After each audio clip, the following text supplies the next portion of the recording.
سعودی عرب میں جمعیت علماء اسلام کے general secretary senator مولانا عبدالغفور حیدری کے اعزاز میں تقریب منعقد کی گئی، جس میں ورکرز کی بڑی تعداد نے شرکت کی، جبکہ دیگر سیاسی جماعتوں کے ارکان بھی شریک ہوئے۔ سعودی عرب میں جمعیت علماء اسلام ریاض ریجن کی جانب سے منعقدہ ہونے والی تقریب میں جمعیت علماء اسلام کے جنرل سیکریٹری سینیٹر عبدالغفور حیدری نے موجودہ حالات پر حکومت پر تنقید کرتے ہوئے کہا کہ حکومت کی نااہلی کی بدولت آج ملک معاشی بحران کا شکار ہو چکا ہے، جبکہ وزیر اعظم عمران خان قوم سے کیے گئے وعدوں پر پورا نہیں اتر رہے۔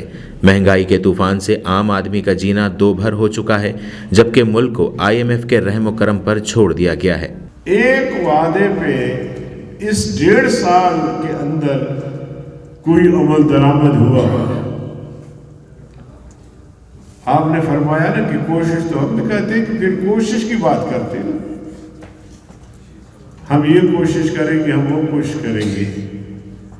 آپ کو پتہ ہے مودی کے انتخابی نعرے میں ایک نعرہ اس کا یہ بھی تھا کہ میں 2 کروڑ لوگوں کو نوکریاں دوں گا۔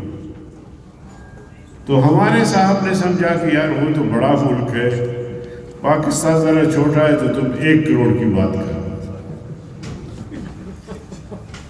تو 1 کروڑ کی بات کی۔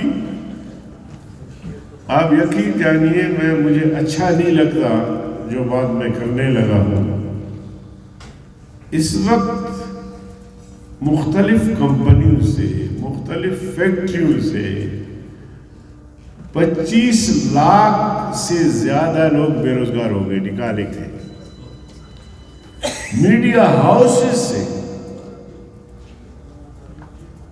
ہزاروں لوگ جو ہے بے روزگار ہو گئے۔ اب یہ ملازمتیں دینے کے لیے آئے لوگ بے روزگار ہو گئے۔ تقریب سے دیگر مقررین میں ممتاز خان، قاری محمد الیاس، آفتاب عاصم، نور طاہر شاہ نے خطاب کیا اور کہا کہ ہم مولانا فضل الرحمان کے ساتھ شانہ بشانہ کھڑے ہیں اور ملک کو آئین پاکستان کے مطابق چلانے کی جد و جہد کرتے رہیں گے۔ اجمل منہاس، نمائندہ خصوصی DNN نیوز، ریاض۔